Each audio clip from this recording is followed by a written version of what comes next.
আমি বললাম তার মানে? তখন সে বললো যে তুই এখন যা মধ্যবিত্ত আর 20 বছর আগে যে মধ্যবিত্ত ছিলি তা এক, বা তুই যা মধ্যবিত্ত তোর বাবা যেরকম মধ্যবিত্ত ছিলেন তা এক। ভেবে দেখলাম সত্যি তো তাই।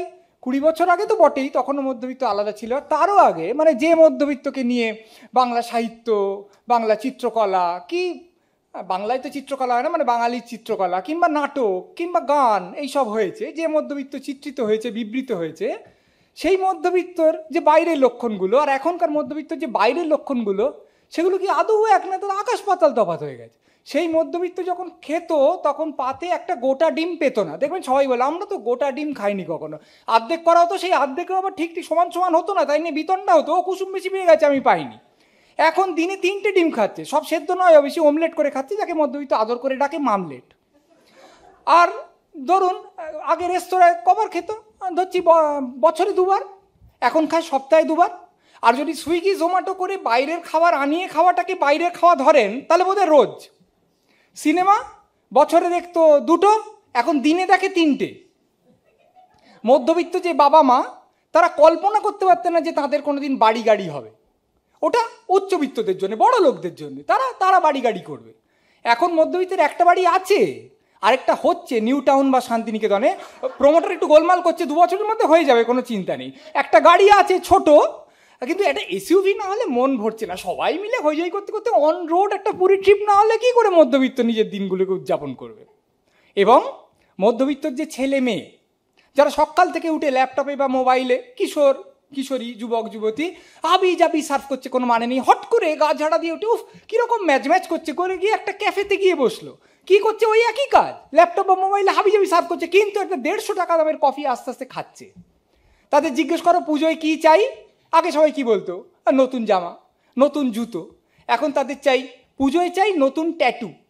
ট্যাটু যে উল্কি জিনিসটাকে মধ্যবিত্ত কিছুদিন আগে অবধি হয়তো একটু অন্যায়ভাবে নিচু শ্রেণীর একটা লক্ষণ বলে ভেবেছে, এখন মধ্যবিত্তের যে জোয়ান ছেলে মেয়ে, তাদের যদি টাকা থাকে তারা সারা গায়ে ট্যাটু করিয়ে নেবে। একটা ভালো যে গায়ে মানে একটা সময়ের পর জামা কাপড় পরার কোনো প্রয়োজন নেই, মানে সে যদি বেরোয় আপনি ভাববেন একটা নকশাদার বহুবর্ণ বহু বিচিত্র বর্ম পরে বেরিয়ে গেছে, সেটা ভালো। অসুবিধাও আছে, প্রথম যৌনতার পর যখন সাধ করে আমার শরীরটা কেমন দেখলে, শরীর সে তো ঠিক দেখতে পেলুম না, 3টে জাহাজ, 18টা সাপ, 64টা নকশা, ও তার মধ্যে শরীরও ছিল বুঝি, মানে একটু অসুবিধা হবে, কিন্তু সেটা আবার আনন্দের। এতে কোনো সন্দেহ নেই যে কিছুদিন পর শিল্পমনস্ক মধ্যবিত্ত বুকে যোগেন চৌধুরী, পিঠে পিকাসো, থাইয়ে মাতিস আর পেটে পটচিত্র নিয়ে ঘুরে বেড়াবে, খুব ভালো, তাতে বাঙালি মধ্যবিত্তের একটা চমৎকার ব্যাপার হবে। কিন্তু প্রশ্ন হলো এই যে এগুলো সবই তো বাইরের লক্ষণ, মধ্যবিত্ত কি ভেতর থেকে বদলে গেছে? মানে যে আগেকার যুগের মধ্যে এখন পুরোপুরি একটা বদল হয়ে গেছে। আমাদের প্রথম যেটা বুঝতে হবে সেটা হচ্ছে বৃত্তটা বদলেছে। এতে কোনো সন্দেহ নেই যে মধ্যবিত্ত যখন ফ্ল্যাশব্যাকে নিজের আগের অবস্থানের দিকে তাকায়, তখন সে বলে ও বাবা তখন তো আমি নিম্নবিত্ত ছিলুম রে, তখন মধ্যবিত্ত বলেছিলুম কেন? ঠিক যে নিম্নবিত্তর চেয়ে তার বৃত্তটা এখন অনেক বেড়ে গেছে, কিন্তু মুশকিল হলো এই যে বড় লোকও তো আবার অনেক বেশি বড় লোক হয়ে গেছে, ফলে সে মাঝামাঝি থেকে গেছে। মানে বৃত্তটাকে দেখলে হবে না, আপনাকে মধ্যটাকে দেখতে হবে। ফলে সেই দিক থেকে তার কোনো রকম পরিবর্তন হয়নি। সে ভেবেছে ওই দেখো গরিবের স্টেশন থেকে আমি কতটা চলে এলাম, বড় লোক আবার ওই দিকে স্টেশনে আরও শো করে ওই দিকে চলে গেছে। মধ্যবিত্ত কুড়িয়ে বাড়িয়ে টাকা জমিয়ে ইটালি বেড়াতে যেতে পারে, কিন্তু সে তো তার ছেলের বিয়েতে বা আরও ভালো করে বললে প্রাক বিয়ের অনুষ্ঠানে শাহরুখ খানকে নাচাতে পারে না রে বাবা। ফলে ও ও গেছে এইদিকে, সেই সুকুমার রায়ের যেরকম কবিতা আছে বা আমরাও জানি, টোপটা যদি সামনে ঝোলে তুমি যতই দৌড়ো ওটাও তো সামনে চলে যাচ্ছে, ফলে কিছু করতে পারে না। ফলে মধ্যবিত্ত এখন বড় লোককে কি করে, ঘেন্না করে। আগেও যা করতো, কেন? ও বড় লোক তো অমানুষ, তারা সবাই মানুষকে টাকার নিরিখে বিচার করে, তারা উদ্ধত ব্যবহার করে, তারা আর্থিক লাভ বজায় রাখার জন্য শ্রমিক আন্দোলন যে নেতাটি করছে তাকে খুন করায়, তারা একেবারেই কোনোভাবেই মানুষকে মানুষ বলে মনে করে না। মধ্যবিত্ত গরিবকেও ঘেন্না করে, কারণ গরিবরা হচ্ছে অভদ্র, অশিক্ষিত, অনৈতিক। এবং যেরকম প্যারাসাইট সিনেমাটা আমরা দেখলাম না, যদিও সেটা বড় লোকের বয়ানে বলা হয়েছে যে গরিবদের গা থেকে কেমন একটা গন্ধ বেরোয়, সেই জন্য গরিবকে দিয়ে মধ্যবিত্ত রান্না করাবে, কিন্তু সেই রান্নাটা সে নিজে খাবে ডাইনিং টেবিলে বসে, আর যে রান্না করলো সে খাবে রান্নাঘরের মেঝেতে বসে। মধ্যবিত্তকেও হেভি ঘেন্না করে। এই একটা জাত শুধু কথা বলে যাচ্ছে, কোনো কাজ করে না কেন বলতো? যে মধ্যবিত্তের একটা বিরাট কর্তব্য ছিল তার মূল্যবোধ, তার আদর্শের পতাকাগুলোকে পথ করে ওড়ানো। দেখ পতাকাটা মেঝে পড়ে আছে, আর সে ফেল করে চতুর্দিকে তাকাচ্ছে, অন্য লোকগুলো এসে দুয়ো দিয়ে পতাকাটা মারিয়ে তাতে কাদা ফেলে পাক ফেলে চলে যাচ্ছে, এদের কোনো রকম ব্যত্যয় নেই। আচ্ছা, এই যে মধ্যবিত্ত যে সবাইকে খুব ঘেন্না টেন্না করলো, এ সারাদিন ধরে কি ভাবে? এর সর্বোচ্চ স্বপ্নটা কি, ফ্যান্টাসিটা কি? সেটা হচ্ছে, ইস যদি বড় লোক হতাম। সারাদিন ধরে টাকার কথা ভেবে যাচ্ছে। জিজ্ঞেস করলে বলছে হ্যাঁ রবীন্দ্রনাথের কথা ভাবছি। সে তো আলাদা কথা, আপাতমস্তক ভণ্ডামি মধ্যবিত্তের একটা আছে, কিন্তু সেটা আমরা আজকে বলছি না। সারাক্ষণ টাকার কথা ভাবছে, এবং এই যে ভাবছে, এই যে ফ্যান্টাসিটা, এই যে দিবা স্বপ্নটা সে ভালো করে বুনছে, সেটা কেসি নাগের চেয়ে নিখুঁত করে। আচ্ছা ধরা যাক 2 কোটি টাকা পেলাম। আচ্ছা প্রথমে সোনা কাকিমাদের কিছুটা দিতে হবে, কারণ উনি আমাকে মানুষ করেছেন এবং এখন অতি কষ্টে দিন যাপন করছেন। ওই বাড়িটা না, ওই বাড়িটা কিনবো না, ওটা স্ট্যান্ড অ্যালোন, একটা কমপ্লেক্সের মধ্যে কিনলে সিকিউরিটি থাকে, তাহলে ওই বাড়িটা কিনবো। তারপর ওই গাড়িটা কিনবো। কিছুক্ষণের মধ্যে দেখবেন 2 কোটি টাকা কম পড়ে যাচ্ছে। তখন ওই টাকাটাকে বাড়িয়ে নিচ্ছে, অথবা ওই সোনা কাকিমাদের বাদ দিয়ে দিচ্ছে, যখন যেরকম মুড থাকে আর কি। কিন্তু শুধুই কি টাকার কথা ভাবে না, কাঁচা বয়সে যৌনতার কথা ভাবতো। কিন্তু এখন বুঝেছে, যদি বা পুঁটলি থেকে, আকাশ থেকে একটা বিরাট 6 কোটি টাকার পুঁটলি তার ঘাড়ে পড়তে পারে, যৌনতা সে কোনো দিন পাবে না, ও সম্ভাবনা নেই। ফলে এখন ওইটা বেঁকে গিয়ে ওই ভাবনাটা আরেকটা শরীরের ঝামেলার দিকে চলে গেছে, সেটা হচ্ছে কোষ্ঠকাঠিন্য।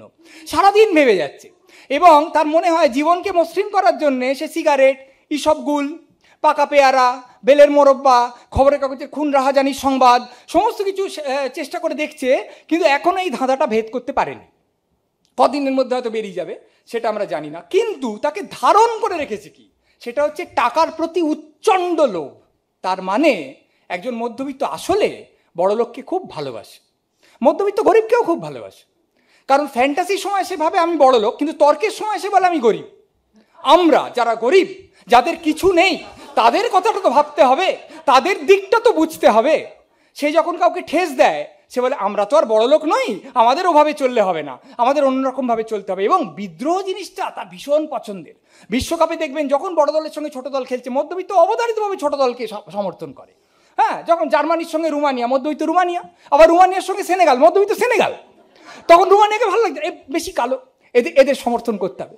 বিদ্রোহকে, আমেরিকার বিরুদ্ধে তার খুব রাগ, বড় লোক দেশ, একদম বিচ্ছিরি দেশ, সেইভাবে জিনিসটা চলছে। এবং যখন কেউ কোথাও, কোনো প্রতিষ্ঠান, কোনো কর্তৃপক্ষ, কোনো খুব নামজাদা লোক তার বিরুদ্ধে গালাগাল দিচ্ছে বা মামলা করছে বা ধর্মঘট করছে, মধ্যবিত্ত কিন্তু সবসময় তার সমবেদনাটা এই লোকটার প্রতি, যে মামলাটা করছে, যে বড় লোকটার বিরুদ্ধে লড়ছে। এত বিপ্লব ভালোবাসে যে মধ্যবিত্ত ভালো করে এসিটা চালিয়ে দিয়ে পর্দাগুলো টেনে এক হাতে তেলে ভাজা খেতে খেতে অন্য হাতে 2 আঙুলে ফেসবুকে টাইপ করে, বুদ্ধিজীবীরা রাস্তায় নামছেন না কেন? সত্যিই তো তাই। আমি করব না, আমার গতর বাঁচানোর দরকার আছে, কিন্তু বুদ্ধিজীবীরা বিপ্লব করো। মধ্যবিত্ত সেই দিকে বিপ্লবের প্রতি খুব দায়িত্ব আছে। মধ্যবিত্ত, এতক্ষণ গরিব আর বড় লোকের কথা হলো, মধ্যবিত্ত কিন্তু সত্যি বলতে কি মধ্যবিত্তকেও খুব ভালোবাসে, কোনো সন্দেহ নেই। তার কারণ সে ভেবে দেখেছে, আমরা যখন বলি বাঙালি, আমরা যখন বলি বাঙালি তার মূল্যবোধ হারিয়ে ফেলছে, বাঙালি আর রবীন্দ্রনাথে প্রণত নেই, বাঙালি কীরকম যেন একটা হয়ে গিয়ে আমরা মনে করছি যে সংস্কৃতি পরায়ণতা থেকে একটু চ্যুত হয়ে গেছে। তখন বাঙালি বলতে আমরা কি বুঝি? আমরা বুঝি বাঙালি মধ্যবিত্ত। কারণ বাঙালি উচ্চবিত্ত কোনোদিন বাংলা সংস্কৃতির প্রতি উৎসাহী ছিল কি না, বা বাঙালি নিম্নবিত্ত আদৌ কোনোদিন রবীন্দ্রনাথে প্রণত ছিল কি না, এই নিয়ে আমাদের কোনো মাথা ব্যথা নেই। এটা তো কম কথা নয়। একটা গোটা জাতির প্রতিনিধিত্ব করছে একটা গোষ্ঠী, এটা তো কম কথা নয়। যখন বাঙালিকে ব্যঙ্গ করা হচ্ছে, তখন বাঙালি যে ভাবমূর্তিটাকে ব্যঙ্গ করা হচ্ছে, যে খুব সংস্কৃতি নিয়ে বড় বড় কথা বলে আর কাজের কাজ কিচ্ছু করে না, সেটা বাঙালি মধ্যবিত্তরই মূর্তি। তার মানে বাঙালি মধ্যবিত্ত গোটা বাঙালি জাতটাকে ঘাড়ে করে নিয়ে যাচ্ছে। একে না ভালোবেসে বাঙালি মধ্যবিত্ত করবে কি? তার মানে বাঙালি মধ্যবিত্ত কে? সে বড় লোককে ঘেন্না করে আবার ভালোবাসে, গরিবকে ঘেন্না করে আবার ভালোবাসে, মধ্যবিত্তকে ঘেন্না করে আবার ভালোবাসে। তাহলে মধ্যবিত্তের অবস্থানটা কি? কিচ্ছু না। নয় জুতো নয় ছাতা, আমি তবে কেউ নেই।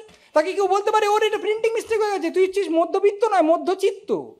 তার মানে শুধু যে মাঝারি মানের চিত্ত তার নয়, তা তো বটেই, তার সঙ্গে তার চিত্তটা মানে অনেক দুটো জিনিসের মাঝখানে পড়ে চিপকে গেছে, চিপকে যাওয়া চিত্ত।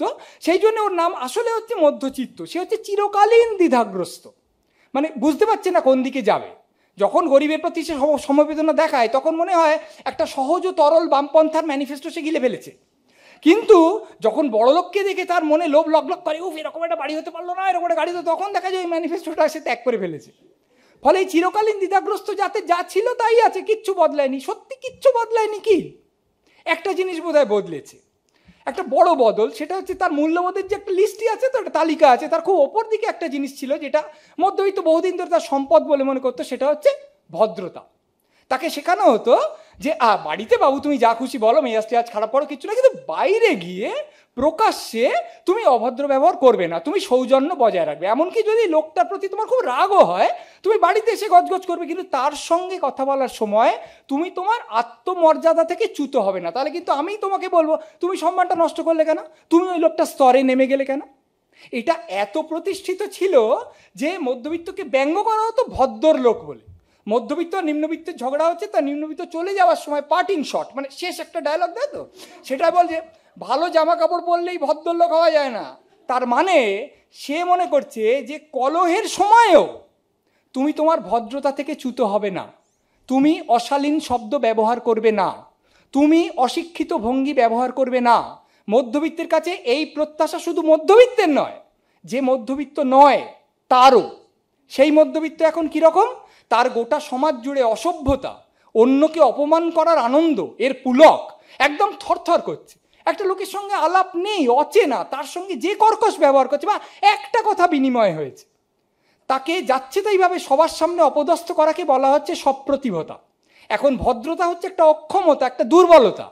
আর সবসময় বিচ্ছিরি ব্যবহার করতে পারা, তা হচ্ছে সমাজ সই হয়ে ওঠা, জীবন সই হয়ে ওঠা। একটা লোক, তার সঙ্গে বেশি আলাপ নেই, তাকে ইচ্ছে করে গায়ে পড়ে একটা ব্যক্তিগত প্রশ্ন করে ফেলতে পারে। বা একটা গায়ক ফুটপাত দিয়ে যাচ্ছে, দৌড়ে গিয়ে দাদা কিচ্ছু হচ্ছে না, একদম গেঁজে যাচ্ছেন। আরে একটা লোককে তুই দৌড়ে গিয়ে ধরে বলতে পারিস আপনাকে আমার খুব ভাল লাগে, কিন্তু দৌড়ে গিয়ে বলা যায় আপনাকে আমার খুব খারাপ লাগে। আর সোশ্যাল মিডিয়ায় মধ্যবিত্ত যা করছে সেটা দেখে তো মনে হয় যে কিছুদিন আগে মানে কল্পনা অবধি করা যেত না কেউ নিজের বিষ এইভাবে গলগলিয়ে প্রকাশ্যে উগরে দিতে পারে। এটা হতে পারতো না। ইনফ্যাক্ট আমার তো মানে সত্যি বলতে কি মনে হয় যে এই সোশ্যাল মিডিয়ার গোটা ব্যবহারটাই উপচে গিয়ে এই যে বাহ্যিক যে একটা সমাজ, বাস্তব যে সমাজ, যেটা আমরা সাধারণত চলি না, সোশ্যাল মিডিয়াতেই আমরা থাকি, বাকি জীবনটা যাপন করি যাতে সোশ্যাল মিডিয়া আবার চলে যেতে পারি, তো সেই সমাজটায় এই ব্যবহারটা গিয়ে উপচে পড়েছে। আমি জানি না সোশ্যাল মিডিয়া কবে এটা শুরু হলো, কিন্তু যারা শুরু করেছিল তারা নিশ্চয়ই ভেবেছিল এ বেশি দিন চলবে না বা প্রতিবাদ হবে। উল্টে তারা দেখলো যে দলে দলে লোক যোগ দিচ্ছে, এই কি সুন্দর লাগছে, আমিও খিস্তি করব, আমিও সবাইকে অপমান করব, আমি গালাগাল দেবো সকাল থেকে, খুব মজা। এবং তারপর দেখা গেল এটা সমাদৃত হচ্ছে এবং তারপর এটাকে স্বাভাবিক ব্যবহার বলে ধরে নেওয়া হচ্ছে। এই আজকে সকাল থেকে কাকে গালাগাল দিলি, দিসনি কেন, শরীর খারাপ? মানে এই যে সোশ্যাল মিডিয়ার একটা অনন্ত অনুমোদন, ইত্রমর প্রতি এই যে একটা অনন্ত প্রশ্রয়, এইটা থেকেই একটা অনুপ্রেরণা প্রবাহিত হচ্ছে এবং সেটা লেবড়ে জুবড়ে পুরো সমাজটাকে ভিজিয়ে দিচ্ছে। এইবার সেই মধ্যবিত্ত তো আর বলতে পারে না আর ভদ্রতা আমার আছে, না নেই। সে এখন অভদ্রতাকে একটা গৌরবের জিনিস বলে মনে করছে। আচ্ছা, এই যে অভদ্রতা করছে, তেড়ে তেড়ে গিয়ে লোককে গালাগাল দিচ্ছে, তাতে কি তার সাহস বেড়েছে? না। মধ্যবিত্তের যে গঠন, তার একদম প্রধান যে জিনিসটা, সেটা হচ্ছে ভীরুতা, মেরুদণ্ডহীনতা। কোনো ক্ষেত্রে তার কোনো সাহস নেই, সে সাংঘাতিক ভয় পায়, সব কিছুকে ভয় পায়। সে একটা বদ্ধ জলাশয়ে থাকে, সেখানে নুড়ি এসে পড়লো তো আবার তরঙ্গ উঠছে, ও বাবা, সব সময় ভয় পেয়ে যায়। প্রথা ভাঙার ভয়, অভ্যেস ভাঙার ভয়, এই তাকে এমন করে আক্রান্ত করে রেখেছে যে কল্পনা করা যায় না। প্রধান ভয়টা কি? অবশ্যই টাকা না থাকার ভয়, আবার গরিব হয়ে যাব সেই ভয়, চাকরি চলে যাবে আমি খেতে পাবো না সেই ভয়। কারণ বড় লোক যে, তার তো অত ভয় নেই, কারণ সত্যি কিছুটা টাকা যদি চলেও যায়, সে যদি ওপর থেকে পড়েও যায়, একটা মোটামুটি কোথাও নরম গদি আছে যা তাকে আঘাত থেকে একটু রক্ষা করবে, প্রশমিত করবে, ঠিক আছে, কত আর টাকা গেছে। আর যে গরিব, তার তো কিছু টাকা নেই, তার কোনো ভয়ও নেই, সে একদম বেপরোয়া। এর মধ্যবিত্তের তো বড় লোকের আত্মবিশ্বাসটাও নেই, গরিবের বেপরোয়াপনাটাও নেই, অল্প লইয়া থাকে, তো অল্প লইয়া থাকে, তার যাহা যায় তাহা যায়। কি করবে? সাংঘাতিক ভয়, ঝুঁকি নেওয়ার ভয়ঙ্কর ভয়। দেখবেন মধ্যবিত্ত ব্যবসাকে ঘেন্না করে। এখন একটু বদলেছে ব্যাপারটা। একসময় সম্বন্ধ করে বিয়েতে, পাত্র ভালো কিন্তু বিজনেস করে, তাকে বিয়ে দিতে চাইছে না কেন? একটা তো মত আছে যে ব্যবসায়ী মাত্রই অসৎ, সে কথা ছেড়ে দিন, কিন্তু মূলত তার ধারণা ব্যবসায় ঝুঁকি আছে, তাহলে লোকটা দেউলিয়া হয়ে যেতে পারে। আর তার চেয়ে যে একটা মলিন কেরানি, মানে 0 ওয়াট বাল্বের মতন অস্তিত্ব, মানে সে একটা চাকরি করে, সেটা জঘন্য চাকরি, যাচ্ছে তাই মাইনে, চাকরিতে কোনো স্বাধীনতা নেই, কোনো সম্মান নেই, কিন্তু না, পাত্র হিসেবে ও ভালো। কেন? কারণ আবার নিরাপদে বাঁশ গেলে ওই যাচ্ছে তাই মাইনেটা পাবে। তো একটা চুটকি আমরা সবাই জানি, প্রত্যেকে জানি, সেটা হচ্ছে মা বলছেন বড় ছেলেটা মানুষ হয়েছে ভালো চাকরি করে, মেজো ছেলেটা মানুষ হয়েছে ভালো চাকরি করে, আর ছোট ছেলেটা বকে গেছে ব্যবসা করে, আরে ওরই কোম্পানিতে তো বড় ছেলে আর মেজো ছেলে চাকরি করে। এইতে মধ্যবিত্তের মানসিকতাটা পুরোটা বোঝা যায় যে এই হচ্ছে সে। এবার ঝুঁকিটা কোথাও নেবে না, চাইনিজ রেস্তোরাঁয় খেতে গেছে, আরে মেনুটা উল্টে পাল্টে যা দেখছে, ডাইনে বাঁয়ে উঁচু নিচু, ওরকম করে সিলেবাস কোনো দিন পড়েনি, তা অর্ডার কি? সেই ফ্রাইড রাইস আর চিলি চিকেন। আরে ওই তো 100 বার খেলি, তা আজকে অন্য বাবা রিস্ক হয়ে যাবে, বাবা এই পয়সা দিয়েছি তো, তারপর যদি বাজে খাবার আসবে, তুই একটা পরীক্ষা করে দেখ না, ভালো খাবারও তো হতে পারে, রোজ এই এক কাপ না ফ্রাইড রাইস আর চিলি চিকেন, মেনুটা অতক্ষণ ধরে পড়ছিলি কেন? ফিজিক্সের মতন কোনো মানে নেই। 1992 সাল সুমনের ক্যাসেট বেরিয়েছে, ওরে বাবা, নিন্দের একেবারে এটা গান, হ্যাঁ এই জিনিস থাকবে 2 বছরও কোনো দিন থাকবে না, এইসব গান আমরা কি শুনেছি? আরে কি হচ্ছে? হ্যাঁ, রোগা রোগা চেয়ার কন্ডাক্টর, রাস্তার পাগল, এইসব নিয়ে গান লেগেছে, আরে জঘন্য যাচ্ছে তাই গান হচ্ছে। কারণ স্বাভাবিক একটা ভয় আছে নতুনের প্রতি, কারণ এর প্রথা ভেঙে কাজ করছে, আমার অভ্যেসটা ভেঙে যাচ্ছে, আমার অস্বস্তি হচ্ছে, আমি সেই দিকে যাবই না, আমি গ্রহণেচ্ছই নই, আমি কোনো রকম চেষ্টা করবো না। হ্যাঁ, আপনারা যে মনে মনে ভাবছেন আমি জানি, কেন সুমনকে কি কেউ নেয়নি? হ্যাঁ, কয়েকজন লোক সুমনকে নিয়েছে, তারা রোজ সুমনের অনুষ্ঠান দেখতে যাচ্ছে। আপনি গায়কটা দুর্দশার কথা ভেবে দেখুন, জলসার পর্দা খুলে গেল, ফার্স্ট রোতে ওই চেনা মুখ, সেকেন্ড রোতে ওই চেনা মুখ, ওরাই কালকে এসছিল, ওরাই পরশু এসছিল, ওরাই আগামীকাল আসবে, ওরাই পরশু আসবে। আরে আর এটা লোকের তো ইচ্ছে করে নতুন নতুন লোক আসুক, গান শুনুক, তার বেলা কিছু না। বৃহত্তর যে মধ্যবিত্ত সমাজ সে বলে চলেছে হ্যাঁ এইটা জীবনমুখী, তাহলে আমরা একদিন ধরে যে গান ভালোবাসলাম সেটা কি মরণমুখী? হ্যাঁ, এটা ঠিক যে এখন মধ্যবিত্ত সুমনকে ভালোবাসি, তার দুটো কারণ আছে, একটা হচ্ছে নতুনটা পুরনো হয়ে গেছে, আর একটা হচ্ছে সুমন এখন নতুন কোনো বিস্ফোরক সাংস্কৃতিক কাণ্ড করেন না, তো থ্রেডটা যেই থেমে যায়, ভালো ভালো লোকটা ভালো লোকটা ভালো, এইটা হচ্ছে মধ্যবিত্তের ধরন। এইবারে ঝামেলাটা হচ্ছে যখন এরকম ভয় হয় না, তখন মনের কুঠুরিগুলো তো পাশাপাশি খুব কাছাকাছি, তখন একটা থেকে আরেকটা সংক্রমণ হয়ে যায়। মানে ভয়টা কেন পাচ্ছি কিছুদিন পর হেতুটা থাকে না, সবেতেই ভয় পাচ্ছে, কোনো কারণ কোনো ভিত্তি আপনি খুঁজে পাবেন না। যৌনতা হবে, জামা কাপড় খোলা হচ্ছে, সবচেয়ে আনন্দের সময়, পুলকে বুক ধড়স ধড়স করে, কারণ এবার তো যৌনতাটা হবে। মধ্যবিত্ত কি ভাবছে, আমি পারবো তো? আরে দূর বাবা, তুই আনন্দটায় নেমে যা না, তারপর দেখা যাবে তুই পারবি না। যে এত ভয় কল্পনা করা যায় না।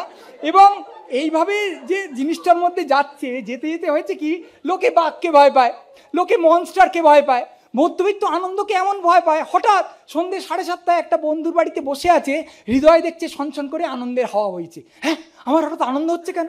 হয়তো কারণ আছে, হয়তো বন্ধুর সান্নিধ্য ভাল লাগছে, হয়তো সেই সারাদিনটা তাকে কেউ অপমান করেনি, একটা দিন হয়তো মিরাকল হয়, সারাদিন কেউ অপমান করেনি, একটা কথা দূর থেকে একটা গান ভেসে আসছে, যেটা প্রিয় গান, 1.5 পেগ মদ খেয়েছে, ভাল লাগছে, কেন আনন্দ হচ্ছে কেন? এটা কোথাও যাচ্ছে, জানলার কাঁচটা নামিয়েছে, হু করে হাওয়া আসছে, চুল উঠছে, বন্ধু বান্ধবের সঙ্গে যাচ্ছে, সেখানে যাবে বেড়াবে, অফিসে ছুটি নেওয়া আছে, বস কিছু বলেনি, আনন্দ হচ্ছে কেন? তার মানে কি এটা খারাপ কিছু হবে? তার মানে কি এটা নিশ্চয়ই একটা দুঃসংবাদ আসবে আমার যখন এত, না না ভাববো না ভাববো না ভাববো না। কেন রে? কারণ যত হাসি তত কান্না বলে গেছে হেমন্ত মান্না। আরে ভাই, তোর এত ঝঞ্ঝাটা কি রে, সে কথা বলা যায় না। এই যে এতখানি আনন্দের প্রতি একটা অনীহা তৈরি হয়ে গেছে না, সব মধ্যবিত্ত ভাবে যে তার মতন দুর্ভাগা কেউ নেই, তার মতো পাথর চাপা কপাল নিয়ে কেউ জন্মায়নি, তার প্রাপ্যটা কেউ কোনোদিন দিল না, সব সময় মনে করে। আপনি ইয়াং মধ্যবিত্তকে জিজ্ঞেস করুন, হ্যাঁ দেখ চাকরির ইন্টারভিউটা তো ভালো হয়েছে, কিন্তু আমি অ্যাপয়েন্টমেন্ট লেটার পাবো না, দেখিস কুকুরে খেয়ে নেবে, তবু আমি পাবো না, আমার হবে না। আর একটু বয়স্ক মধ্যবিত্ত একজন রুগ্না আত্মীয়কে দেখে নার্সিংহোম থেকে বেরোচ্ছে, আমার ওই কপালে নাচছে, ওইরকম প্যারালিসিস হয়ে পড়ে থাকবো আর মুখ ঝামটা খাবো। সব সময় সে জানে তার খারাপ হবেই, তার গায়ে লোকে গুটখা থুকে দেবে, হ্যাঁ, এবং তার পুরী যাওয়ার আগে পক্স হয়ে যাবে, সবাই যেতে পারবে, সে যাবে না, এইটা সে একদম নিশ্চিতভাবে জানে। আপনারা শোনেন না, আমরা আগে বাংলা ফুটবলের ধারাভাষ্য শুনতাম, সেখানে বলা হতো যে কাটিয়ে ঢুকে পড়েছেন পেনাল্টি বক্সে, আরেকজনকে কাটিয়েছেন, শট নিয়েছেন, কিন্তু না, এই যে না, এইটাকে বাঙালি মধ্যবিত্ত তার রক্তে লসিকায় প্রতিটি কোষে বয়ন করে নিয়েছে, ও আমার হবে না, ওরকমভাবে আমি পারবো না। এবং সেই করতে করতে যেটা হয়েছে, এই যে বিষণ্ণতায় যাওয়ার গলিটাকে চট করে চিনে গেছে না, এতে মধ্যবিত্ত আনন্দ বিরোধী হয়ে গেছে। গাড়ি করে যাচ্ছে, রাস্তা বেরোচ্ছে, বয়সের ধর্মে যুবক যুবতীরা হাসতে হাসতে, এত হাসি কিসের বলতে, এদের তো ফুটতে কিসে, একদম চাপা পড়ে মরবে, দেখবি কোনদিন কিছু হবে, একদম শ করে বাইকে চলে গেল, এক্ষণে উল্টে পড়বে, মরবে। মানে মধ্যবিত্ত বিষণ্ণ থেকে হয়ে উঠেছে অভিসম্পদময়। এ কি, এটাতে একটা ধরন হতে পারে না, কিন্তু তার এই রকমের একটা ব্যাপার আছে। এবং যে শিল্পে খুব আনন্দ আছে, উপভোগ করে, কিন্তু তার কাছে তা নিশ্চিতভাবেই অগভীর ও লঘু। আনন্দ কিসে, শিল্প হবে, হ্যাঁ বসে থাকতে অসহ্য কষ্ট, এমন হাই উঠছে যে তার মধ্যে আইফেল টাওয়ার ঢুকে যেতে পারে, মন আনচান করছে, চলে না, খুব গম্ভীর, খুব সুন্দর শিল্প। এর মানে এই নয় যে সেই শিল্প মহৎ হতে পারে না, পারে, কিন্তু মধ্যবিত্ত নিশ্চিত যে যেহেতু নিরসার একঘেয়ে লাগছে তাহলে মহৎ, আর যেহেতু ওটা আনন্দ আছে তাহলে লঘু। এইভাবে তো জিনিস চলতে পারে না। এবার এই যে এত ভয়, ব্যর্থতার ভয় এবং অবশ্যই স্বভাবের একটা আলস্য, এর থেকে মধ্যবিত্তের একটা আশ্চর্য বৈশিষ্ট্য জন্ম নিয়েছে, তা হচ্ছে পরাজয়ের প্রতি তার মুগ্ধতা। পরাজয়কে বাধ্যতামূলকভাবে মহিমান্বিত করার অভ্যেস। পৃথিবীতে আর কোনো গোষ্ঠী নেই যার কাছে জয়ীর চেয়ে সবসময় পরাজিত বেশি মর্যাদা পায়, জয়ের চেয়ে সবসময় পরাজয় বেশি পুজো পায়। যে লোকটা দৌড়ে সোনা পেল সম্মান করবে, হাততালি দেবে, কিন্তু যে লোকটা পা মচকে লাস্ট ল্যাপে পড়ে গেল, একটুর জন্য পারলো না, ওরে বাবা দৌড়ে চুমুখে মালা দিয়ে বেদিতে তুলে সোনা হলো, লোকটা ভাবছে কেন সোনা পেতে গেলুম, কেন পড়ে গেলুম না রে ভাই। এতে কোনো সন্দেহ নেই, কোনো সন্দেহ নেই যে পরাজিতের প্রতি দরদ সভ্য মানুষের একটা সাংঘাতিক বড় গুণ। এবং মধ্যবিত্তের যে কটা গুণ এখনো তাকে উজ্জ্বল করে রেখেছে, কয়েকটা গুণ তো আছে, সেগুলোর কথা আমি বক্তৃতায় বলবো না, কিন্তু আছে, সেই গুণগুলোর মধ্যে একটা অত্যন্ত উল্লেখযোগ্য গুণ হচ্ছে পরাজিতের প্রতি সহমর্মিতা। এতেও কোনো সন্দেহ নেই যে আমি যদি শুধুমাত্র জয়ীকে পুজো করব এরকম একটা অভ্যেস তৈরি করি, সেটা হচ্ছে প্রাতিষ্ঠানিক স্বীকৃতির প্রতি একটা অন্ধ ভক্তি, যা অতি অবশ্যই পরিত্যাজ্য। কিন্তু তা বলে তো আমি এরকম একটা সমীকরণ তৈরি করতে পারি না যে ওই লোকটা বস্তুগতভাবে হেরে গেছে মানেই প্রতিভাগতভাবে জিতে গেছে।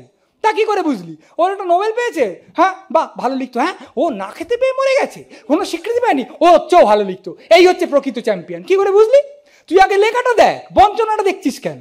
একটা লোকের কীর্তিটা দেখ। যে লোকটা বস্তুগতভাবে সফল হয়েছে, তার বাড়ি আছে, গাড়ি আছে, প্রাইজ আছে, সেই লোকটা ভালো লিখতে পারে, বাজেও লিখতে পারে। যে লোকটা না খেতে পেয়ে মরে যাচ্ছে, সে লোকটা ভালো লিখতে পারে, বাজেও লিখতে পারে। ফলে আমাকে লেখাটা দেখতে হবে, বঞ্চনাটা নয়, প্রাপ্তিটা নয়। কিন্তু কে শেখাবে কাকে? উত্তর কলকাতায় যা প্রাণ আছে না, কেন? ঘিঞ্জি সরু বিচ্ছিরি গলি, একটা মোটা লোক ঢুকতে অবধি পারবে না, এইখানে আবর্জনা পড়ে আছে, ওখানে কর্পোরেশনের কলে 6টা গামছা পরা লোক চান করছে, আর দক্ষিণ কলকাতা ঝকঝক করছে, বড় বড় ফুটপাথ, সুবেশ সুন্দর নরনারী ঘুরে বেড়াচ্ছে, ওরা কোনোদিন কবিতা লিখতে পারবে না, ওদের কোনো গভীরতা নেই। প্রাণ এখানে আছে, কেন? তার কারণ এমনিতে তো উত্তর কলকাতা হেরে গেছে, কারণ সে নোংরা, তার মানে অন্য জায়গায় নিশ্চয়ই জিতে গেছে। সমীকরণটা হচ্ছে এদিকে কমলেই ওদিকে বাড়বে। কে এরকম সমীকরণ করেছে? গণিত অনুযায়ী তো জীবন চলে না। কিন্তু বাঙালি মধ্যবিত্তের কাছে এই জিনিস আছে। সিধু যেটা আমাদের এত প্রিয় কেন? একটা সংলাপের জন্য। আমি অনেক কিছু করলেই অনেকের পশ্চাৎ থাকতো না, তাই আমি কিছুই করিনি। তা সিধু যেটাকে প্রশ্ন করতে হবে, করনি কেন? তোমার ক্ষমতা ছিল, তুমি সেটা কাজে অনুবাদ করলে না কেন? বাঙালি মধ্যবিত্তের প্রিয় মিথ হচ্ছে একজন বৈজ্ঞানিক, মিথ সত্যি নয়, কিন্তু একজন বৈজ্ঞানিক হেদুয়ার ধারে বসে আছেন সন্ধ্যের ঝোঁকে, ও থিওরি অফ রিলেটিভিটি ও কবে আমি আবিষ্কার করে ফেলছি, আমার খাটের তলায় পড়ে আছে। তুমি তো আমি পাঠাইনি কোথাও, আমার ভালো লাগে না। কেন পাঠাওনি? কেন পাঠালে তো সমগ্র জগৎ ঋদ্ধ হতো। হ্যাঁ, এতেও কোনো সন্দেহ নেই যে স্বীকৃতি বা খ্যাতির পেছনে কাছা খুলে ল্যালা করে ছোটা অত্যন্ত খারাপ জিনিস, এবং বাঙালি মধ্যবিত্ত সঙ্গতভাবেই তাকে ঘৃণা করে। কিন্তু তার মানেই নয় যে একটা লোকের কাজ না করাটাকে আমি কাজ করার তুলনায় বেশি সম্মান দেব। একটা না করা কখনো একটা করার সঙ্গে তুলনীয় হতে পারে না। একটা পত্রিকা বেরিয়েছিল, একটা ছোট পত্রিকা, সেইখানে একটা সংখ্যা বেরিয়েছিল। সেই সংখ্যাটা এমন একজনকে নিয়ে, বাঙালি কবি, তিনি কবিতাটা কিছুটা লিখেছেন, গদ্য লিখেছেন, খুব বেশি লেখেননি, সংখ্যাও খুব বেশি নয়, তো গুণমানও খুব বেশি নয়। কিন্তু তারপর তিনি ড্রাগ অ্যাডিক্ট হয়ে গেছিলেন, পাগল মতো হয়ে গেছিলেন। ফলত বাঙালি মধ্যবিত্ত তার স্বভাবসুলভ স্বভাবসুলভভাবে বলা বলি শুরু করেছে যে না, এ যদি লিখতো এর কাছাকাছি কেউ দাঁড়াতে পারতো না। আর তাকে নিয়ে পত্রিকার সংখ্যা বেরিয়েছে। তো অনেকে লিখেছেন, কেউ কেউ প্রশংসা করে লিখেছেন। তা সেখানে একজন একটা প্রবন্ধে লিখছেন, তন্ময় মৃধা একটা প্রবন্ধ লিখছেন, যার সারমর্মটা হলো এইরকম যে একটা লোক করতে পারতো, এটা তো কখনো লোকটা করেছে তার সঙ্গে তুলনীয় হতে পারে না। একটা লোক করতে পারতো বলে আমি একটা পত্রিকার সংখ্যা তাকে নিয়ে বের করবো, সেটা কি করে হয়? বলে তিনি একটা জায়গায় লিখছেন, আমি উদ্ধৃত করছি, কোনো কিছু করা মানে সেটা করা। নদীর উপর সেতু নির্মাণ করা মানে আসলে নদীর উপর সেতু নির্মাণ করা। সাহিত্য রচনা করা মানে সাহিত্য রচনা করা। করা মানে না করা নয়। এই সোজা কথাটা আশ্চর্য বাঙালি মধ্যবিত্তের মাথায় ঢোকে না, বা যদি বা ঢোকে সে জোর করে বের করে দেয়। কারণ তাহলে তো তাকে বলতে হয় আমাকে চেষ্টা করতে হবে, আমাকে পরিশ্রম করতে হবে, আমাকে প্রস্তুতি নিতে হবে। কিন্তু অপ্রস্তুত হয়ে আসার যে আনন্দ, আমি তো কিছু তৈরি টরি করি না, আমি এমনি আসি, এমনি এসে বসে মানে বয়ে যাই, এই জিনিসটাকে তো সে কিছু করতে পারবে না। ফলত এর সঙ্গে সে আরেকটা জিনিস জুড়েছে, সেটা হচ্ছে চক্রান্ত তত্ত্ব। আমি যে পারলাম না, একটা তো আমারও তো পেরে লাভ নেই, আর পারুয়া তোরা হ, আমি হব না। আর তার সঙ্গে আছে হচ্ছে আমি পারতাম, ও আমাকে চেপে দিল। একটা লোকের বাড়ি গাড়ি হয়েছে, ভালো চাকরি বাকরি করে, তার মানে তো ঘুষ নেয়, ওপরওয়ালাকে তেল দেয়। আর যেহেতু আমি বাথরুমে ঢুকলে টিকটিকি আর আটশোলা লীলা সর্বক্ষণ দেখতে পাই, সেই জন্য আমি কে না, আমি হতে পারতাম, আমাকে কলিগরা প্রমোশনে চেপে দিয়েছে। আরে পরীক্ষায় একটা ছেলে ফেল করেছে, তার মা বলছে ওই তোর বন্ধুরা এসে ইচ্ছে করে গল্প করিয়ে করিয়ে ওকে ফেল করে দিল, নিজেরা পাস করে গেল। আর তা কখনো হয় নাকি? তারা কি রুটিনে পরিকল্পনা করেছে যে ওকে ফেল করাতে হবে, আর আমাকে, ওরা পাস করলো কি করে? সেই কথা বলছিস না কেন? একজন বাঙালি অ্যাথলিট কিছুদিন আগে প্যারিস অলিম্পিক্সে উনি যেতে পারবেন না, কারণ সাসপেন্ড করে দেওয়া হয়েছে। কেন না, তিনি মেয়ে অ্যাথলিটরা যেখানে থাকছিল সেইখানকার পাঁচিল বেয়ে উঠছিলেন, ঠিক আছে, সাসপেন্ড করেছে। তো মধ্যবিত্ত ধারণা সাবোতাজ করা হয়েছে, মানে তাহলে কি অবাঙালিরা রাত্রিবেলা গিয়ে তাকে পাঁচিলে হেঁইও করে তুলে তারপর নিজেরা পালিয়ে এসছে? এরকমভাবে হয় নাকি? কিন্তু আমার এই চক্রান্ত তত্ত্ব আর না পারা ওই রকমভাবে মিশে গেছে। এবং এই যে ভয়, পরাজয় বিলাস, নিজের ব্যর্থতার দায় সবসময় অন্যের ঘাড়ে চালিয়ে দেওয়া, এই সব মিলিয়ে হয়েছে কি, মধ্যবিত্ত একটা কাণ্ড করেছে। তার সত্তার একেবারে মধ্যিখানে একটা ন্যাকামির গাছ পুঁতেছে। ন্যাকামি আর নাটুকেপনা, যার মানে হচ্ছে আবেগটাকে বাড়িয়ে বা ভাঁড়িয়ে দেখানো। মানে যে অনুভূতিটা আমার হচ্ছে না, কিন্তু সেটা দেখালে একটু নজর টানা যায়, সেই জিনিসটা করে যাচ্ছে। ওই যে একরকম হয় না আজকাল কবিতা বলে দেখবেন গলা কাঁপিয়ে কাঁপিয়ে, ওই 1885 যেরকম বলা হতো, ওই রকম হৃদয় কাঁপিয়ে কাঁপিয়ে একটা ন্যাকামি করে যাচ্ছে সর্বক্ষণ, কোনো রকম মানে কোনো একটা সময় ছাড়ছে না। একটা লোক মরে গেছে, মৃতদেহটাকে দেখতে এসছে সব আত্মীয় টাত্মীয়, দেখবেন একজন কিছুক্ষণ পরে মিনমিন করে বলবে আমি পরশু ভোরে একটা স্বপ্ন দেখেছিলাম, খুব খারাপ স্বপ্ন, তোদের বলিনি, তোরা ভয় পেয়ে যাবি। তখন সবাই কী স্বপ্ন কী স্বপ্ন, উনি বলো আগেই দেখেছেন যে উনি মরে যাবেন, হ্যান হচ্ছে। এবার কিছুক্ষণ পর আরেকজন এসছে, সে এসে বলছে আমি কালকে ভোরে একটা স্বপ্ন দেখে দিয়েছেন, 9 মাসের স্বপ্ন দেখা হয়ে গেছে, এখন আর আপনার হ্যাঁ।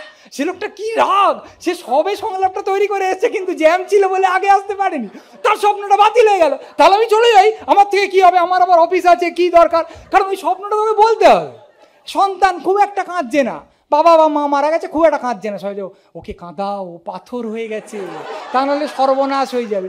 আরে তুই ন্যাকামিটা করছিস কেন বলতো? কিন্তু করবে, শুধু শোকে নয়, আনন্দেও। প্রথম চুম্বন হয়েছে, তার জিনিসটা খুব একটা সুবিধা হয়নি, হয়ও না, কারণ ও জিনিস তো অনুশীলনের মাধ্যমে দক্ষতা ও তৃপ্তি বাড়ে। কিন্তু পড়েছে, শুনেছে যে এটা একটা অলৌকিক ব্যাপার, তো এমন করে তাকাচ্ছে যেন একটা অমৃত লেমন জুস নেমে এসছে তার জীবন, মোমবাতির মতো গলে পড়ছে, চোখ পিট পিট করছে। আরে কি দাঁড়া না রে বাবা, এটা চুমুকে এনে, তার তো ঝামেলা হয় না। কিন্তু ওকে ওই জিনিসটা দেখাতে হবে যে কতখানি আপ্লুত। আর প্রথম প্রেমে ব্যর্থ হওয়ার পর, মানে যাকে ভালোবাসা আমরা বলি লেঙ্গি খাওয়ার পর, দেয়ালে হেলান দিয়ে এমন আস্তে আস্তে বসে পড়ছে যে লোকে ভাববে স্লো মোশন ক্যামেরায় করার কি দরকার, এর কাছ থেকে কোরিওগ্রাফি শিখে যাও। এবং এই নাকামিটা কোনোদিন কোনো ক্ষেত্রে কোনো রকম ব্যত্যয় হচ্ছে না, যেন তৃতীয় শ্রেণীর কাব্য নাটক গোটা সমাজ জুড়ে সর্বক্ষণ অভিনীত হয়ে চলেছে। সারাদিন ধরে ফেসবুক করছে, ফেসবুকে লিখছে ইস কি সুন্দর ছিল সেই সব দিন যখন ফেসবুক ছিল না, বলে ঝুঁকে পড়ছে যে কটা লাইক পেল। আরে ভণ্ডামিটা করছিস কেন? তুই তো ফেসবুকের জন্য বাঁচিস, তার আগে তোকে দুটো লোক চিনতো না, আজকে 221টা বন্ধু হচ্ছে, বলছিস না কেন ফেসবুক পেয়ে আমার জীবন খুব ভালো হয়েছে। হোয়াটসঅ্যাপে লিখছে যে এই যে হোয়াটসঅ্যাপে চট চট করে কথা চলে আসে না, একদম ভাল লাগে না, কি সুন্দর চিঠির জন্য আগে প্রতীক্ষা ছিল, হ্যাঁ তোর জন্য রানার ছুটেছে তাই ঝুমঝুম ঘন্টা বাজছে রাতে এখন হবে, আর তোর চাকরির চিঠিটা কোনোদিন আসবে না কারণ রানারকে জঙ্গলে বাঘে খেয়ে নিয়েছে, আর তুই ভালো থাকবি। এই ন্যাকাগুলোকে ঘেঁটি ধরে জঙ্গলে নিয়ে গিয়ে গাছের ছাল পরিয়ে আর মোবাইলটা কেড়ে নিতে হয়, দাও ফিরে সে অরণ্য বলে তোরা নাচ। এবং যথারীতি মধ্যবিত্ত শিল্পে সেই ন্যাকামির উপাসনা করে যাবে। শিল্পকে কীরকম হতে হবে, ঠিক সে যেরকম জেনে গেছে, অর্থাৎ জিনিসটা হবে হচ্ছে স্যাঁতস্যাঁতে, নিংড়লে তার থেকে কিছুটা চিনি, কিছুটা মধু আর কিছুটা স্যাকারিন ছাড়া আর কিছু নিঃসৃত হবে না। কোনো অস্বস্তি, কোনো ঝাঁকুনি শিল্প থেকে উচ্চারিত হবে না। যে গতে চিরকাল ওই শিল্পটা বেজে এসছে সেই গতই এখান থেকে সমস্ত সময় বেরোবে এবং প্রত্যাশার বাইরে কখনো যাবে না। এই বাঙালি মধ্যবিত্তের সংস্কৃতি পরায়ণতা নিয়ে অনেক কথা বলা হয়েছে, অনেকজন বলেছেন, আমি আর বেশি বলছি না, সংক্ষেপে একটা কথা বলি। যদি বাঙালি মধ্যবিত্ত সত্যি সত্যি সংস্কৃতিটা বুঝতো, তাহলে প্রত্যেক দিন বছরের পর বছর সন্ধেবেলা টিভিতে চোখ সেটে ওই এক রাজনৈতিক খেউট দেখে যেত না। যেখানে ওই একদল লোকই আসেন। তাদের কেউ একজন বলেছিলেন চমৎকার রসিকতা করে যে এরা সবাই ওই টিভি চ্যানেলের অফিসের কাছে বাড়ি ভাড়া নিয়েছে, নইলে যেতে পারবে না তো, রোজ সন্ধ্যেবেলা যেতে হবে, অফিস করে এসে ওখানে ঢুকে যায়। বউ এখন ওকে ভালো চেনে না, ওই টিভি চ্যানেলের অ্যাঙ্কার ভালো চেনে। তা ওইখানে এক লোক এক কথা বলছে, আর বলবেই বাকি, তার তো একটা অবস্থান আছে, এক কথা বলে যাচ্ছে, সেইটাই দেখে যাচ্ছে, এবং বলার ভঙ্গির মধ্যে খুব একটা শিক্ষা বা সংস্কৃতি আছে বলেও মনে হয় না, কিন্তু সে ওইটা দেখছে আবার বলে, বাবা সত্যি সহ্য করা যায় না টিভিতে যা চলেছে, বলেই ওই সময় গিয়ে খুলে দেয়। মানে জনপ্রিয়তার কোনো শেষ নেই, ওটাকে হাঁ করে গিলবে। একজন লোক, তাকে আপনি জিজ্ঞেস করলেন আপনার জীবনের উদ্দেশ্য কি, সে বলবে রাঢ়বঙ্গে নাট্য আন্দোলন নিয়ে একটা লিটল ম্যাগাজিন বের করছি। তারপর দেখলেন ফেসবুকে সারাক্ষণ নাম করা লোক কে কাকে বিয়ে করছে, কটা বিয়ে করছে এবং কটা বিয়ে করা উচিত, এই নিয়ে সে একদম মেতে আছে, অর্থাৎ কেচ্ছা, এবং তারপর তাই থেকে তর্ক, এবং সেই তর্কটা প্যাশনেটভাবে করা, এইটাই মোটামুটি তার কাজ। এই হচ্ছে বাঙালির মধ্যবিত্তের সংস্কৃতির অবস্থা। এতে কোনো সন্দেহ নেই যে বাঙালি মধ্যবিত্ত সংস্কৃতিকে খুব ভালোবাসে, কেচ্ছাকে যেমন ভালোবাসে সংস্কৃতিকে তেমনই ভালোবাসে। পরায়ণ শব্দটার অর্থ হচ্ছে আসক্ত, একনিষ্ঠ। তাহলে বাঙালি মধ্যবিত্ত কি সংস্কৃতি পরায়ণ? নিশ্চয়ই। কিন্তু বাঙালি মধ্যবিত্ত কি সংস্কৃতি বোদ্ধা? একেবারেই নয়। সংস্কৃতি প্রেমী আর সংস্কৃতি বোদ্ধা এক জিনিস নয়। আপনি ক্রিকেট খুব ভালোবাসতে পারেন, তার মানে এই নয় যে আপনি ক্রিকেট শিক্ষিত বা ক্রিকেট দীক্ষিত। একটা সংস্কৃতি, সত্যি সত্যি একটা সংস্কৃতি বুঝতে গেলে মনটাকে খুলে রাখতে হয়। যা কিছু নতুন, যা কিছু আশ্চর্য, যা কিছু অন্য রকম, তাকে আগে গ্রহণ করতে হয়। গ্রহণ করার পর তুমি বিশ্লেষণ করতে পারো, তোমার মনে হতে পারে নতুন হলেও এই জিনিসটা বিচ্ছিরি বলে ত্যাগ করতে পারো। কিন্তু নতুন বলেই যদি তুমি তার থেকে পালাও, বা নতুন বলেই যদি তুমি তাকে একটা ঝাপড় মারো, তাহলে তুমি সংস্কৃতি বোঝো না। সংস্কৃতির কাজ একটা জলপট্টি সরবরাহ করা নয়। বাঙালি মধ্যবিত্তের ঝামেলা হচ্ছে সে একটা নরম নরম সংস্কৃতিকে খুব উপাসনা করে, তাতে কোনো অসুবিধে নেই। এই নরম নরম সংস্কৃতি, এই ভিজে ভিজে সংস্কৃতি অত্যন্ত মহৎ শিল্পের জন্ম দেয়, এতে অত্যন্ত মহৎ শিল্প জন্মাতে পারে, কিন্তু এটা এক রকম শিল্প, একটা মাত্র রকমের শিল্প নয়। কিন্তু বাঙালি মধ্যবিত্ত তা বোঝে না। ফলে বাঙালি মধ্যবিত্ত সংস্কৃতিকে ভালোবাসে, আন্তরিকভাবে ভালোবাসে। সংস্কৃতি ডুবে গেল বলে তার যে প্রাত্যহিক হাহাকার, আন্তরিক হাহাকার, তার গ্যাসের ব্যথা যেমন হয় সংস্কৃতির ব্যথা তেমনই হয়। কিন্তু তার মানে এই নয় যে সংস্কৃতি জিনিসটাকে সে বুঝতে পারে না। কিন্তু তাতে অসুবিধে নেই, কারণ পৃথিবীতে কোনো সমষ্টি নেই, দেশে দেশে কালে কালে কোনো জাতিতে কোনো গোষ্ঠী এরকম জন্মায়নি যেখানে বেশিরভাগ লোক উচ্চ সংস্কৃতি বোঝে। কারণ বেশিরভাগ লোকের মাথায় সূক্ষ্ম জিনিস ঢোকে না, বেশিরভাগ লোকের মাথায় অতটা ক্ষমতা নেই যে সে উঁচু জিনিসটা বুঝতে পারে। সে গোদা একটা জিনিস নিয়ে থাকে, তাতে অসুবিধে নেই। তুমি একটা অন্য গোষ্ঠীকে জিজ্ঞেস করো, কী করো? আমি ট্যাক্সি চড়তে ভালোবাসি, আমি তাস খেলতে ভালোবাসি, আমি IPL দেখতে ভালোবাসি, আমি সোফায় শুয়ে থাকতে ভালোবাসি। সংস্কৃতি ভালোবাসি না, ভালো লাগে না, বুঝি না, অসুবিধা তো নেই। কিন্তু বাঙালি মধ্যবিত্ত তো তা করলে চলবে না। তাকে তো কানে কানে কেউ বলেই দিয়ে গেছে যে তুমি পেট থেকে পড়ে সংস্কৃতি বুঝে গেছো, তুমি বিরাট বোদ্ধা। বাঙালি মধ্যবিত্তের সন্তান যখন জন্মায়, ডিফেক্ট নিয়ে জন্মায়। এখানে একটা বাটখারা 10 কেজি, ওখানে একটা বাটখারা 10 কেজি, তাতে লেখা আছে সংস্কৃতি বুঝিব, সংস্কৃতি বুঝিব। ফলে সে কখনো বলতে পারে না ভাল লাগে না আমি সংস্কৃতি, বা আমার সংস্কৃতি ওই কে জানে বাবা, আমার ট্র্যাশ বলিউড ভাল লাগে, ও সময় আমি বুঝি না, যা, এসব বলতে পারে না। তাকে বলতেই হবে যে হ্যাঁ অমুকটা হয়েছে, এডিটিংটা ঠিক হয়নি। এডিটিং কি সে জানে না, কিন্তু ওইটা বলে তাকে একটা নম্বর তুলে নিতে হবে। এইবারে ঝামেলা হচ্ছে যে কোনোদিন কি এরকম কেউ আসবে যার কোনো একটা কথা বা যার কোনো একটা লেখা বা যার কোনো একটা নাটকের তোড়ে বাঙালি মধ্যবিত্ত বুঝতে পারবে যে তার আসলে এরকম কোনো দায় নেই। সংস্কৃতি বুঝলে বোঝ, না বুঝলে না বোঝ, ক্রিকেট বুঝলে বোঝ, না বুঝলে না বোঝ, যেভাবে জীবনটা চলে। যদি কোনো দিন এই দায়টা সে ঝেড়ে ফেলতে পারে, তাহলে হয়তো আরও অনেকটা ফুরফুরে জীবন, আরও অনেকটা ফুরফুরে দিন সে যাপন করতে পারবে। তখন না হয় তার সম্পর্কে একটা চমৎকার ইতিবাচক বক্তৃতা আমি লিখে আনবো আর আপনাদের শোনাবো। নমস্কার, ধন্যবাদ।